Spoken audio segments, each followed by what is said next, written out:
Well, welcome everybody to the Daiwa Anglo-Japanese Foundation. My name is Jason James. Right, well, so we're quite international today. We have Miyuki Okuyama, our main speaker, is joining us from Arnhem in the Netherlands, and Jonathan Watkins from the South Coast, Folkestone, in the UK. And I'll very briefly introduce the two of them. So Miyuki Okuyama's exhibition is currently on at the Daiwa Foundation in London.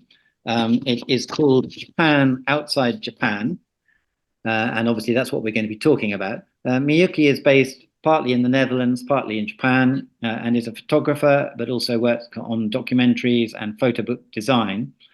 And much of her work deals with identity issues, as indeed does much of the work on display at the Daiwa Foundation at the moment. And she's won a number of awards, and her work has been shown internationally. And then talking to her will be Jonathan Watkins, an old friend of the Daiwa Foundation. He was the director of Icon Gallery in Birmingham for a long time, recently stood down from that and has gone independent. And he has curated a number of large international exhibitions, including the Sydney Biennale and so on. And he also has a strong interest in Japanese contemporary art in particular, I think it's fair to say. So, Miyuki, it's over to you. Okay, then I will start. You can go to the second page. Yeah, next one.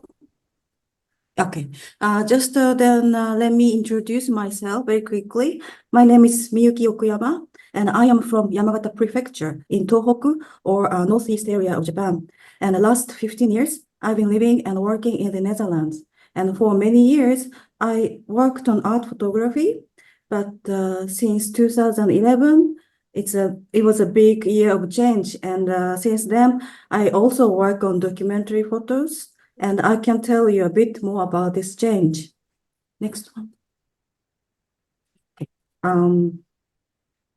At my exhibition, Japan Outside Japan at Daiwa, I am showing two documentary photo works. And first, I would like to introduce Michinoku Homeward, walking towards the northeast. This word, Michinoku, literally means the end of the road. Is the old name of Tohoku, meaning northeast. You can see this map, this red area of Japan. That's Tohoku, or Michinoku in old words. And for this project, I walked for 400 kilometers from Tokyo to my home in Michinoku. You can see where it is on the map. My intention was to create poetic and a personal documentary. Next one. It was not really simply walking home. I followed a historical kaido, which means route or road. And in 1601, 5 major routes were officialized, and I walked one of them called Oshu Kaido. So it's heading from Tokyo to really northeast to top of the Honshu, like Aomori area. And after that, I switched to a minor route called Ushu Kaido to approach my home. In this illustration, you can see Kurihashi area next to the river Tone. If you've been to Saitama area, maybe you will remember the name Kurihashi, but that's an old illustration of the route. So yeah, I was walking, but in a different landscape. Next one, please. So some inspiration for my project Michinoku. One of the two major inspirations for this traveling photo was ancient chronicles and poetries. The name Michinoku appeared some old documents or poetries. As you can see, the old one was Nihon Shoki, or the Chronicle of Japan, published in the 7th century. This name of the area, Michinoku, appeared in the 19th century, 10th century, and 12th century in several Japanese literatures. Saigyo, a poet, even traveled 2 times to Michinoku area. Yeah. And of course, Matsuo Basho, a haiku poet of the 17th century, he traveled together with his pupil, Sora. They walked from Edo or Old Tokyo to Northeast. He left a travel poetry book titled The Narrow Road to the Deep North, or Oku no Hosomichi in Japanese word. You may also know this name, Isabella Bird, maybe. And she came to Japan alone, and almost as soon as the country became open. That was 1878. So Isabella Bird and her interpreter guide, Tsurukichi Ito, they traveled to Tohoku and Hokkaido area. Back then, in the late 19th century, a woman alone came to Japan and traveled alone also. I found it very courageous and inspiring. There are some more literatures inspired by Michinoku, like of Towako Yamada and Masaoka Shiki. Yeah, it's on the screen, but yeah, I'm not gonna explain too much about this literature. Next one, please. Yeah. And another inspiration for this walking travel was, some of you may still remember the Tohoku earthquake, tsunami, and nuclear accident happened in 2011. It happened on March 11th, and more than 20,000 people lost their lives very sadly. When I saw this horrifying note in the Netherlands, how awful and guilty I felt. As a person from that region, I couldn't do anything, just a small donation back then. And this sad event triggered me to challenge documentary photo project for the first time.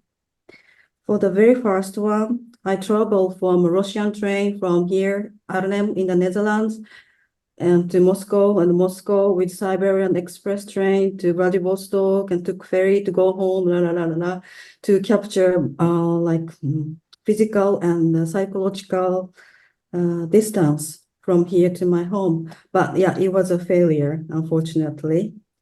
And the other challenge, now you can see it at Daiwa exhibition. Next one.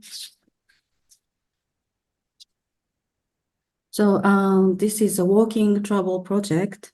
I walked about 400 kilometers from Tokyo heading my home. I made landscape images and portraits of the people I met on my way. I was not confident at all if I could really walk 400 kilometers. I couldn't tell about my plan to anybody, but only to my partner. And after walking for several days, I finally felt I could do it. So next one, please. Yeah. And besides walking home from Tokyo, I headed to another destination, Fukushima nuclear power plant area. That's located on southeast part of Michinoku, and that's located southeast part. That's located southeast part of Michinoku. It's still in Fukushima, but it was producing power to Tokyo area. And after the disaster in 2011, all the residents of the area had to evacuate. And now they are allowed to come back, but most of them don't. Only some older people came back to their home, like this picture of Mr. Oyama in Lamie Town. Because Fukushima received a relatively large budget from Japanese government, they are newly paved. In the picture, you can see this newly paved road, but there was hardly any cars passing. And it's only about 4 to 5 kilometers from a closed nuclear plant. So this photo was shot on the beach in Lamie Town. That's about 10 kilometers from nuclear plant. To protect the area from tsunami, Now, 400-kilometer seawall along the Pacific Ocean has been built, blocking the view. It used to be a popular beach, but now no one goes there. I was there and waited till the hour of dusk. It's a symbolic hour to photograph, I thought. If you look at this photo closely, maybe you can see right in the middle, the Fukushima nuclear power plant. And a beautiful evening scape. And what's actually there, it may be a cynical and a bit painful contrast, I think. What future awaits Michinoku? Declining birth rate, now only 1.2 babies per couple. Depopulation. 5 of 6 prefectures of Tohoku Northeast are with the worst population decline and serious aging society. My village, for example, on my street, there are 12 houses, and 6 of the houses are now already empty. So I do hope you can imagine the near future of this Michinoku from this image of the sea. Next one, please. So I'm showing two projects, and the next one I'm gonna talk about another project, introducing Dear Japanese Children of War. Years ago, I was only producing art photos, like I said. Around 2009, I found a book by Yoko House, a Japanese woman living in Netherlands, now a good friend of mine. That's her book, by the way. Her book, Watashi wa Dare no Ko, or Whose Child I Am, it was shocking to me to find out about Japanese children born of war, now living in the Netherlands. When I met these special people, my eyes were caught by their clearly Japanese faces. It was like meeting Japanese obasan and ojisan, aunt or uncle. Yeah, you can see in the picture of John, the son of Mansato. Maybe many of you can see that he is a partially Japanese man, I hope. Next one, please. Next one. Yeah. I need to explain quickly about history. Dutch East Indies, or now Indonesia, was the place where their story began. It was a rich colony of Netherlands for 300 years. VOC, or Dutch East Indian Company, was there too. It was a land with rich resources like gas, metal, sugar, coffee, tea. Now, I also need to explain the word Indo or Indo people. Their origin was Dutch East Indies. They speak Dutch language. They are Christians and they're mixed roots. But when the war was over, they had to make difficult decision to stay in New Indonesia or to move to the Netherlands. A bit more explanation needed about this history. On December 8th, 1941, Japanese army attacked Pearl Harbor in Hawaii, but also at the exact same moment, Kota Baru in the British Malaysia, also attacked by Japan. Then most of Dutch men and Indo men had to serve to KNIL or Royal Dutch Army. Japanese army attacked Dutch East Indies in January 1942, and it became quickly under Japanese occupation. Men immediately had to become POWs. It was a notorious story, I think many of you know. And Dutch women and their children were forced in the camps till the end of the war. And then, what about those Indo women? They were born and grew up in rather rich Indo families, but now, during the war, they didn't have to be in the camp. There was not enough space in camps for women.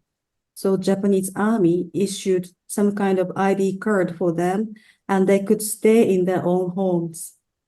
But these women had to work to support themselves because their fathers, husbands, brothers, they were all in camps, yeah? So of course they had to work. So they worked at restaurants or cafes, serving often to Japanese occupiers. And that was the beginning of the story of Japanese war children. Next. So, who are those Japanese children born of war? Their mothers were Indo, supporting themselves. Their biological fathers were Japanese army civilian employees or Japanese military men. While the women were working, they often served to Japanese men, and this became relationships. Some were wanted, but often unwanted ones. Often those women had to stay in relationships with Japanese for financial support. So these children were all born between 1943 and 1946. Next. August 15th, 1945 was the day of Japanese capitulation. So Japanese fathers had to leave, go back home. Mothers and children were left behind. And almost immediately, Indonesian national revolution started. Even the war ended, their difficult time continued. Because of the Indonesian independence, those Dutch citizens had to make a decision to go back to their unknown homeland, Netherlands, or to stay in New Indonesia. These pictures I borrow from John. John's mother kept secretly the photo of his biological father, Inoue, on the right. During the interview with John, I asked him to peel off softly these pictures from his album. And like I expected, there was something written on the back of this picture, hoping it was the full name of his biological father, but it was not. It says, by his mother's handwriting, "I will never love anybody else." So she was seriously in love with this man called Inoue, one of the stories I could hear. Next one. Most of these Japanese children born of war grew up in difficulty. Their family secrets, most of them were not told the truth about their fathers. Well, some were told secretly that he or she had Japanese fathers, often not from their mothers, but from their cousins, aunts, or drunken stepfathers. They were told the truth when they were in their 40s, 50s, or even 60s. They grew up in an enormous hate against Japan, in shame as an enemy's child. Were they shocked when they heard about the secret? No, not really. Most of them at least felt that there was a secret, for they don't know what it is, but they do not look like their younger brothers or sisters. And some mothers loved the Japanese children, but often not, sadly. They were even abandoned ones. Some grew up in children's home or adopted by grandmother or aunt. This photo you see is of Jack, and he is one of such cases. His mother didn't want him, so his aunt had to adopt him. Jack didn't even know his father's name. Many of their mothers married or perhaps had to marry former POWs who had to go through suffering time in the war. Many of you know how it was at Japanese camps building Thai-Burma Railway. And of course, Such ex-POW had hatred, anger against Japan. And sadly, it may not be surprising. Some of them, especially girls, were abused sexually by such fathers. Yeah. I've heard really awful stories of Japanese female children being raped, but I'm hesitant to talk too much detail about it today. Sorry.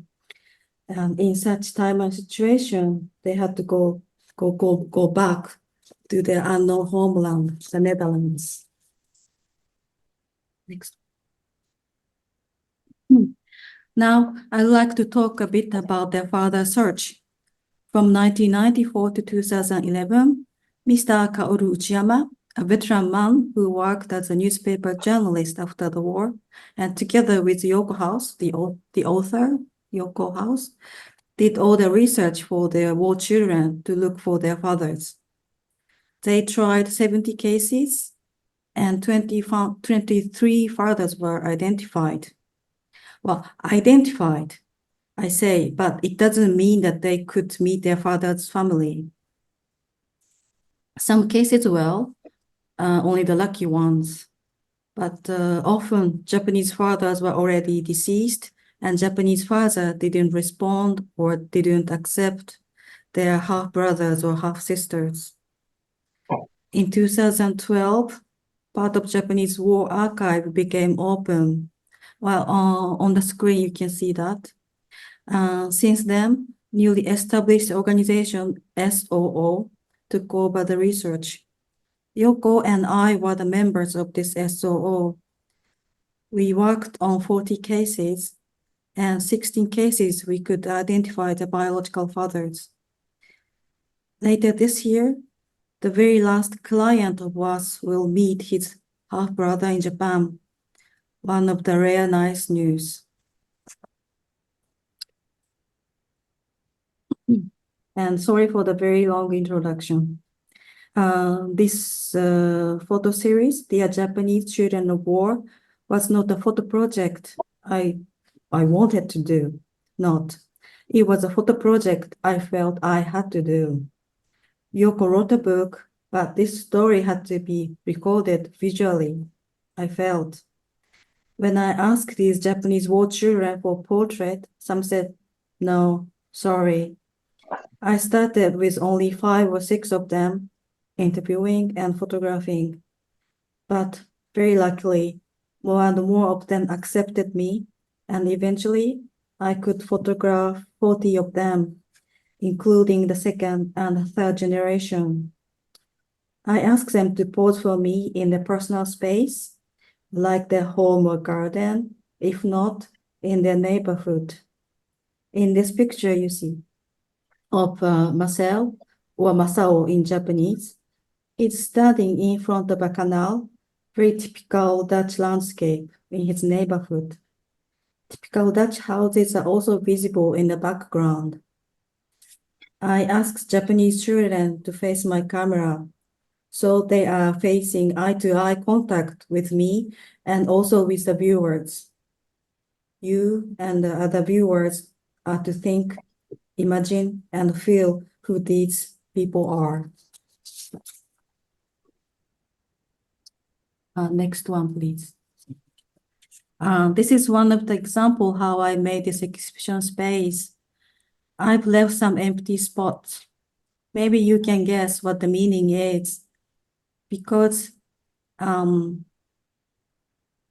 any academic research about these Japanese children, Japanese war children was never done. So we don't know how many of these people exist, but I'm sure there are more of them, perhaps still hiding or even not knowing that they are Japanese.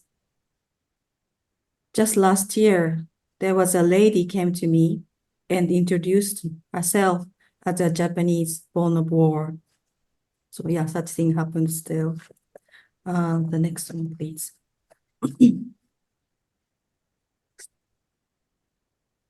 Oh yeah, thank you. I can quickly introduce my photo book, Dear Japanese. the portrait of these Japanese war children are hidden in the page in the book. So you need to open it and find it. Like, maybe it's better to.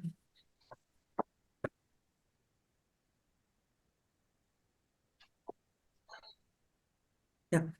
So this actual page from my book and small pages, and you have to open it. And then you'll find those hidden Japanese children. That was my book design. You can see the actual book at the exhibition space.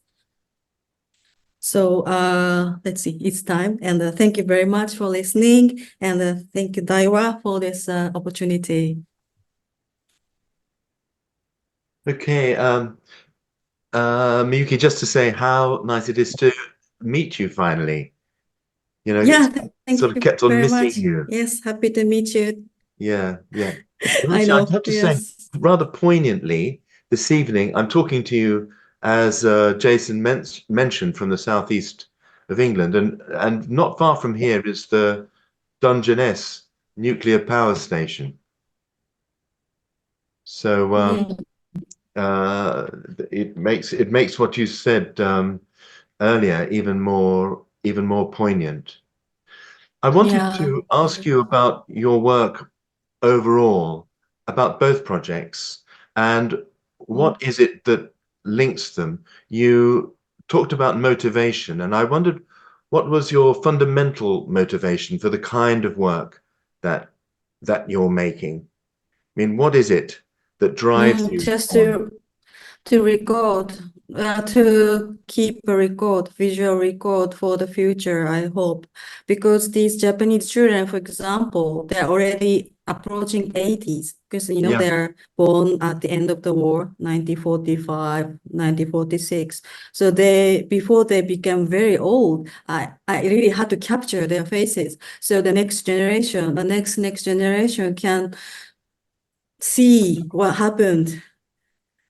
So that's why that was my motivation to photograph. And this traveling to northeast of Japan, of course, was yes, I just want to see my home, but of course, something I never done. You know, it was always Shinkansen, the super express train I'm taking between Tokyo and my home.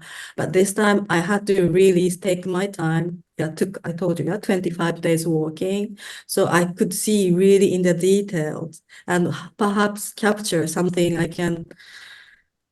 Yeah, I noticed on the road, like what's happening now after 10 years, this big Mm, earthquake happened, and also meeting people. Sometimes I could ask them their memories of the time. mm. And yeah, Yes, so that was I mean, my intention. you're going back home. But You're yeah, going just to for experience. where you come from. In the case of Mhm. of the the walk, which is almost like a pilgrimage, I think. I mean, it's a very symbolic thing to do, and of course the subjects in Dear Japanese, and particularly for people of that age, you're wanting to take them back to where they come from. In terms of family, there is this sort of impulse to arrive or return to an origin somehow. Yeah, but I think it was also for the viewer to compare the appearance and the background. I was hoping that gives you some kind of a message. You know, they look like Japanese. They do have Dutch Mm, what's that, Dutch nationality, but they are biologically they are 50% Japanese, and they do look a lot like Asians. So I wanted to capture them, and then but I combined. Yeah, in the space this time I didn't have enough space, so I couldn't show much landscape. But if you compare where they live and who they are, maybe this huge difference somehow gives you kind of question and make you think yeah. what's happening and why this is like this. I mean, the nice thing, But I'm not sure if I answered your question really well. yeah, no, I mean, the nice thing about your installation of Dear Japanese is the inclusion of the cherry blossom in the Netherlands. I mean, it was a very Yeah. it's almost like a key to open the meaning of your exhibition. Yeah. Yeah. Yeah, it's really the time of cherry blossom now in Japan. You see news every day about where it's blooming and how much blooming, you know. It's too Japanese, but yes, that's why I think it was kind of surprising for the viewer to know that the picture of cherry blossom. Yeah. It's actually, it's Also my rather nice at the neighborhood. Daiwa Foundation. You know, Yeah, you look then out of the it's like window a finding. onto Regent's Park and you see the cherry Yeah. blossom there. Yes, I saw. It was not opening yet when I was there. Mm. But yes, I know. I saw the book. I saw the trees. Now, Yeah. speaking about the transplantation of of uh, or transplantation from Japan or you know, people of Japanese origin to the Netherlands, what is your story? How is it that you are, well, you're speaking to us from Arnhem in the Netherlands, and you've traveled. I know that you studied Yes. in Alabama, and then for a number of years now Yeah. you've been living in the Netherlands. I mean, Yes, I did. what is it that's brought you there? Maybe that's just a destiny, I guess, because I wanted to study Deep South literature. You've heard about it, American literature, but written in the Deep South. First, I wanted to study the Deep South literature, so that's why I chose to go to Alabama. And it's also the tuition was relatively cheap compared to state of New York or but yeah, of course, my English is just not good enough to study literature. So I started art. But then since then, yes, art became photography. Art photography became also documentary photography. But I'm here in the Netherlands now because I came here as an artist in residence. And then I met my partner back then. So I'm just still living there. So it's just all like this destiny. It's not that I chose to live in the Netherlands, but it became like this. It's my Okay. life, I suppose. About relationships and Yeah. it was very, I have to say, But yeah, very that touching. because of that, yeah, Yeah. yeah, but because of this, not knowing when I was here as a new resident, I didn't know anything about this war history between Japan and the Netherlands. And one day, yeah, I took a small job in Amsterdam, translator, and then one of my colleagues, just Japanese colleague, came to me with this book, and then it was really, really surprising. And then since then, yeah. For over 10 years, I'm working with them. I'm helping them to look for their fathers in Japan. If something found, I will try to communicate with their Japanese family. So yeah, you never know what happens in your life, I must say. Yeah. I was going to ask you, but you've answered the question, how you located your subjects for Dear Japanese, because you're working with Yoko and the SOO Foundation, and then you know you have this research on which you can base the portraiture that you make. But in the case of the walking towards the northeast, in your journey to your hometown, how did you were walking alone, and how did you meet the people that were the subjects of your photographs there? Was it just spontaneous? You just happened across these people and said, "Tell me your story. Can I take a photograph of you?" Those people, I just met them on the road.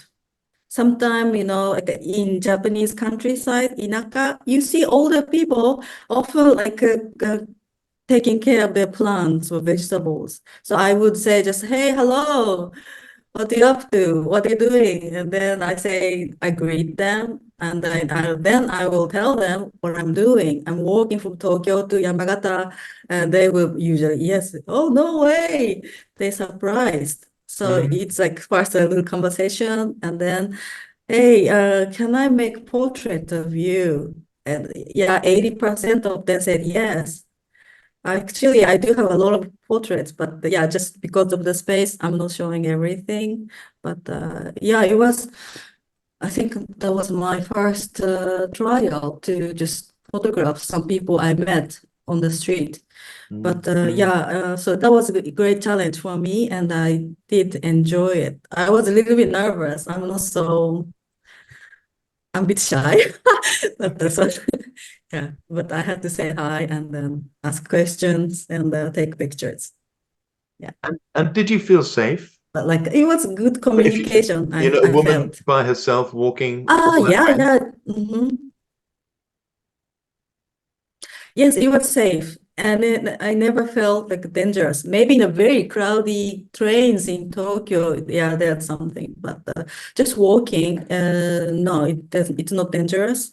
And I would even recommend anyone who want to go to Japan, like take a short walking trip. It's good for like finding small details along the road, Mm. not like a very famous touristic spot, but go somewhere unknown and walk, take some time. That's Uh, great. Speaking of distance, it occurs to me that that I mean you're living now at a distance from where it is that you come from, and it's Mhm. almost that you perhaps have a clearer view because you are able to draw back. And you made a couple of observations in in your writing about the walking project, about the way Japan was changing. You said you were walking away from the Olympic Games and you were very happy to do that. It was Mhm. as if you were escaping Mm. from the mad crowd in Tokyo. And then you talked about Yeah. the changes that you noticed in the landscape, and that you were um, not so happy about what it is that you saw. Yeah, well, the first, yeah, it was the time of Olympic Games. It was 1 year delayed, and it was 2021. Yeah, maybe you remember.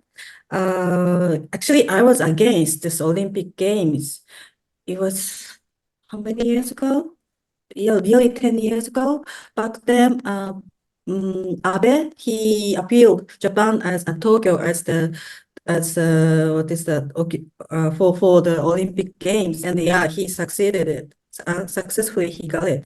But at the time, he used the word of Fukushima and the nuclear and earthquake to get this opportunity to host Olympic Games. But I didn't believe his word. I was hoping that they will leave it quiet and then focus on the recovery.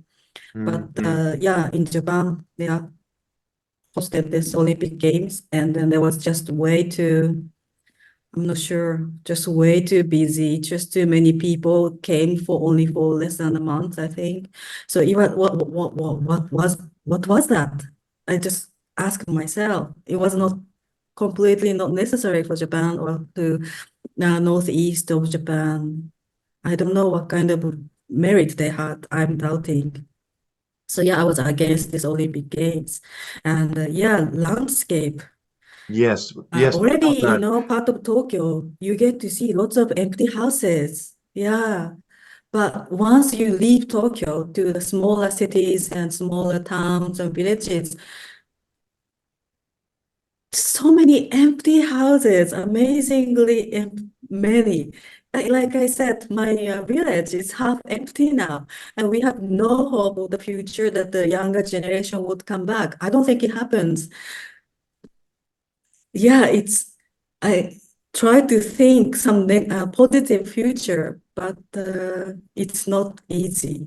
Yeah, let me know if someone knows some positive future of Japan or in the countryside Japan. Yes. And what about you? Do you ever think of going back? To Japan to Yes. live? Mm. To live. Ah, maybe.